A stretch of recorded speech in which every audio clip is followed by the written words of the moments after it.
చేయాలి. నేనే రాజు నేనే మంత్రి అంటే నేనే ముఖ్యమంత్రిని, నేనే మున్సిపల్ మంత్రిని. ఈ ఎన్నికల ప్రతి ఫలితం నా పనితనానికి గీటురాయి. నేను కష్టపడుతున్నాను, ప్రజలు విశ్వసించి ఖచ్చితంగా 80% ఆశీర్వదిస్తారు. కొన్ని పనులు అయినా కాకపోయినా ప్రయత్నంలో లోపం లేదు. మా వాడు నిజాయితీగానే పనిచేస్తున్నాడు, మా కోసమే పనిచేస్తున్నాడని పేదలు నమ్ముతారని నేను చెప్పినా. ఎన్నికల కంటే ముందు 2 రోజుల ముందు నేను ప్రెస్ మీట్ పెట్టి క్లియర్గా చెప్పిన. 12 సంవత్సరాల ఢిల్లీ నుంచి పరిపాలనను చూసిండ్రు, 10 సంవత్సరాలు గడీల నుంచి పరిపాలన చూసిండ్రు, 2 సంవత్సరాల ప్రజా పరిపాలనను చూసిండ్రు. బేరీజు వెయ్యండి. 12 ఏళ్ళకి ఏం తీర్పిస్తారు, 10 ఏళ్ళకి ఏం తీర్పిస్తారు, 2 ఏళ్ళ పరిపాలనకి ఏం తీర్పిస్తారో మీ విచక్షణను వాడి మీరు తీర్పు ఇవ్వండి అని చెప్పి ప్రజలకు విజ్ఞప్తి చేసిన. దాని ప్రకారం ఈరోజు 85 నుంచి 90% ఫలితాలు అనుకూలంగా వచ్చినాయి. దీన్ని ఇంకా అభివృద్ధి పదం వైపు నడిపించే బాధ్యత నాకుంది. దీనివల్ల నేను విర్రవీగను. గెలిస్తే ఉప్పొంగడము, ఓడిపోతే కుంగిపోవడం నాకు లేదు. నేను అన్నీ చూసిన. జడ్పీటీసీ నుంచి ముఖ్యమంత్రి వరకు 20 సంవత్సరాలలో అన్ని హోదాలు చూసిన. కానీ ఎప్పుడు కూడా ప్రజలకు దూరంగాలే, పేదవాళ్ళకు వ్యతిరేకమైన నిర్ణయాలు తీసుకోలేదు. రాబోయే 20 సంవత్సరాలు కూడా ఈ పేదల కోసమే పనిచేస్తా, ఈ పేదల సంక్షేమం కోసమే పనిచేస్తా. మా లంబాడ సోదరులకు అందులో ప్రత్యేకమైన భాగస్వామ్యం ఉంటుంది. మా దళితులకు ఇవ్వవలసిన గౌరవం తప్పకుండా ఇస్తాము. ఇక సంత్ సేవాలాల్ మహారాజ్ గురించి మనం గొప్పగా మాట్లాడుకుంటున్నాం, కానీ ఒక్క పుణ్యక్షేత్రం కూడా తెలంగాణ రాష్ట్రంలో లేదు.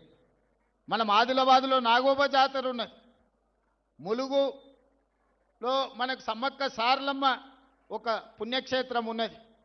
కానీ సంత్ సేవాలాల్ మహారాజ్ కోసము ఒక ప్రత్యేకమైన క్షేత్రం లేదు. అందుకే నల్లమల ప్రాంతానికి లక్షలాది మంది పర్యాటకులు వస్తారు. అక్కడ ఈరోజు మనము సంత్ సేవాలాల్ యొక్క పుణ్యక్షేత్రాన్ని 20 ఎకరాలు ఆల్రెడీ స్థలాన్ని సేకరించినము. ప్రపంచంలోనే ఒక గొప్ప పుణ్యక్షేత్రంగా,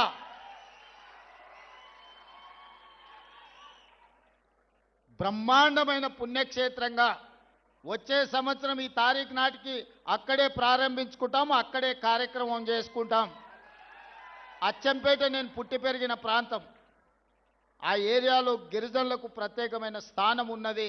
అందుకే సంత్ సేవాలాల్ మహారాజ్ పుణ్యక్షేత్రాన్ని ఈరోజు అచ్చంపేట అడవుల్లో ఈరోజు అక్కడికి వచ్చే మా గిరిజన సోదరులకు ఒక గొప్ప పుణ్యక్షేత్రంగా మార్చి, ఆ పైన శ్రీశైలం మల్లన్న దగ్గరికి పోయినా, నల్లమల ఫారెస్టులో రాజీవ్ గాంధీ టైగర్లను చూడడానికి పోయినా, సంత్ సేవాలాల్ మహారాజును చూడడానికి పోయినా, మీకు అందరికీ ఒక పుణ్యక్షేత్రంగా గొప్పగా ఉండాలి అని ఈ ప్రభుత్వం 100% 20 ఎకరాలలో అద్భుతమైన పుణ్యక్షేత్రంగా 15 కోట్ల గిరిజనులు ఈ దేశంలో ఉన్నవాళ్ళు కానీ 40-50 దేశాలలో ఉన్నవాళ్ళు వచ్చి సందర్శించుకునే విధంగా పుణ్యక్షేత్రాన్ని డెవలప్ చేసుకుందాం.